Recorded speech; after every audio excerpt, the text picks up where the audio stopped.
السلام علیکم guys, welcome in my YouTube channel Noreen calligraphy. So guys, اس سے پہلے ہم نے سبق نمبر 2 کے کوشچن آنسرس کیے تھے۔ امید کرتے ہیں آپ نے اس کے نوٹس بنا لیے ہوں گے، اور اگر آپ میرے چینل پر نئے ہیں اور آپ نے ابھی تک میرا چینل سبسکرائب نہیں کیا ہے تو please guys subscribe my channel, اور اگر ویڈیو اچھی لگے تو لائک کرنا مت بھولیے گا۔ تو آج ہم لوگ سبق نمبر 3 بڑے بول کا سر نیچا اس کو سمجھیں گے آج ہم لوگ۔ تو یہ جو چیپٹر ہے یہ بھی ایک طرح کا افسانہ ہے۔ افسانہ کوئی میں نے اس سے پہلا چیپٹر میں آپ کو ایکسپلین کرا تھا کہ افسانہ کیا ہوتا ہے، اور وہ امپورٹنٹ کوشچن بھی ہے جو پیپر میں بھی آتا ہے۔ تو آپ لوگ اس کو لرن کر لیجئے گا، اور جس طرح وہ افسانہ تھا اسی طرح یہ بھی ایک افسانہ ہے جو لکھا ہے اعظم قریبی نے۔ تو اس کا میں خلاصہ بتا دیتی ہوں آپ کو کہ اس کا خلاصہ کیا ہے، اس چیپٹر میں کیا ہے۔ تو پورن مل آگرہ کے سیٹھ سر جومل کا ایک لوتا بیٹا۔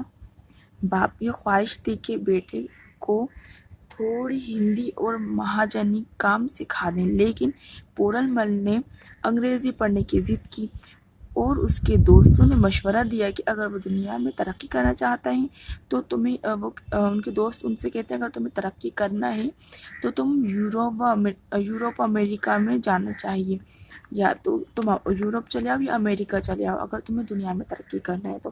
سیٹھ سر جومل پرانے خیالات کے سیدھے سچے آدمی تھے۔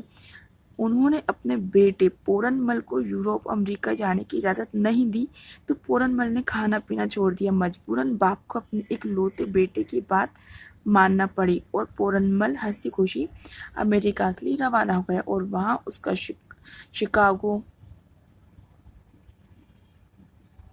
شکاگو کمرشل کالج میں داخلہ بھی ہو گیا۔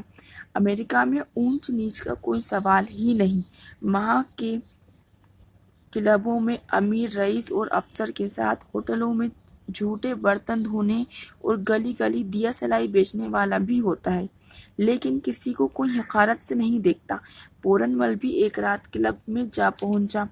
وہ ایک بیش قیمت چائنا سلک کا سوٹ پہنے ہوئے تھا۔ اس کو دیکھ کر لوگ مسکرانے لگے۔ پورن مل سمجھ گیا کہ اس کا مذاق اڑا رہے ہیں۔ اس کا ایک دوست ہریش بھی وہاں موجود تھا، جو ایک عرصے سے امریکہ میں مقیم تھا۔ اس نے کہا، مسٹر پورن، اس وقت تم کو کالا سوٹ پہن کر آنا چاہیے تھا۔ میرے پاس دوسرا سوٹ تیار ہے، ڈریسنگ روم میں چل کر تم بھی اس کو بدل سکتے ہو۔ پورن جھلایا ہوا تو تھا ہی۔ اس نے سمجھا کہ ہریش مجھ سے مذاق کر رہا ہے۔ وہ اس بات سے بخوبی واقف تھا کہ ہریش رات کو ہوٹلوں میں برتن مانجھ کر اپنی گزر بسر کرتا ہے اور کالج میں پڑھتا ہے۔ اس نے بڑی حقارت سے جواب دیا، ہریش، تم میرے اس کپڑے کی قدر و قیمت نہیں جان سکتے۔ ہریش نے بڑی نرمی سے مسکرا کر کہا، پیارے بھائی، جیسا دیس ویسا بھیس۔ ہندوستان اور امریکہ کے رسم و رواج اور پوشاک میں بہت فرق ہے۔ پورن، تم ہوٹلوں میں چائے کی پیالیاں اٹھایا اور مانجھا کرتے ہو، تم اس ہتک کو نہیں سمجھتے۔ یہ کس نے کہا؟ پورن نے کہا اس کے دوست ہریش سے۔ ہریش، اگر میں اپنے پیٹ کے لیے کوئی کام کرتا ہوں اس میں شرم کی کوئی بات نہیں۔ تمہاری حالت تو مجھ سے گئی گزری ہے، کیونکہ تم اپنے خرچ کے لیے دوسروں کے محتاج ہو۔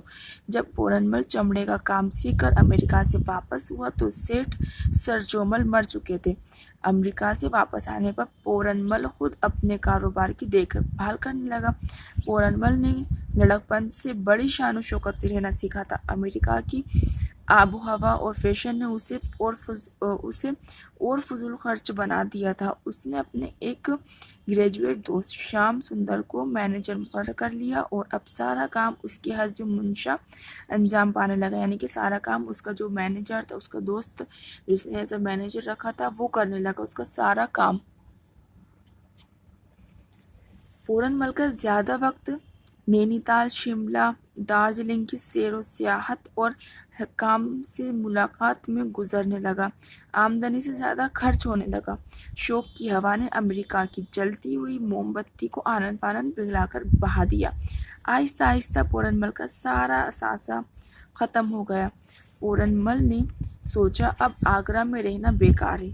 اس کو دوسرے شہر میں چل کر قسمت آزمانی چاہیے۔ یہ خیال کر کے وہ اپنے کیے پر پچھتاتا ہوا کانپور پہنچا۔ وہاں اس کو خبر ملی کہ ایک چمڑے کے کارخانے میں اس کے لائق کوئی آسامی خالی ہے، کوئی جگہ خالی ہے۔ اس نے فوراً درخواست دے دی۔ کارخانے کے مینیجر نے ملاقات کے لیے دفتر میں طلب کیا۔ وقت پر پورن مل پہنچ گیا۔ صاحب نے بڑے غور سے پورن مل کی طرف دیکھا اور پھر مسکرا کر دریافت کیا، کیا آپ نے شکاگو کالج میں تعلیم پائی ہے؟ پورن مل نے بڑے فخر سے جواب دیا، جی ہاں، میں نے وہاں 2 برس تعلیم پائی اور خاص طور سے چمڑے کا کام سیکھا۔ صاحب فوراً کھڑے ہو گئے اور انہوں نے پورن مل کا ہاتھ تھام کر کہا، کیا آپ آگرہ کے پورن مل سیٹھ ہیں؟ اپنے ہم مکتب دوست ہریش کو نہیں پہچانا؟ پورن مل چونک اٹھا۔ اس کے سامنے وہی ہریش کھڑا تھا جس کو اس نے کبھی امریکہ کے کلب میں ایک دن بری طرح پھٹکارا تھا۔ شرم سے اس کا سر نیچا ہو گیا۔ ہریش مسکرانے لگا۔ اس نے بڑی عزت سے پورن مل کو کرسی پر بٹھا کر پوچھا، آپ نے تو کہا تھا کہ میرے والد بڑے رئیس اور مالدار ہیں، پھر آپ یہ چھوٹی نوکری کیوں کرنا چاہتے ہیں؟ پورن مل پر 100 گھڑے پانی پڑ گیا۔ زمین پھٹ جاتی تو وہ سمجھ آتا۔ انہوں نے اس کی آنکھوں میں آنسو بھر آئے۔ اس نے غم انگیز لہجے میں جواب دیا، بڑے بول کا سر نیچا، اس میں کوئی شک نہیں کہ میں رئیس زادہ ہوں، لیکن آج میرے گھر میں کھانا کھانے کے لیے بھی کچھ نہیں ہے۔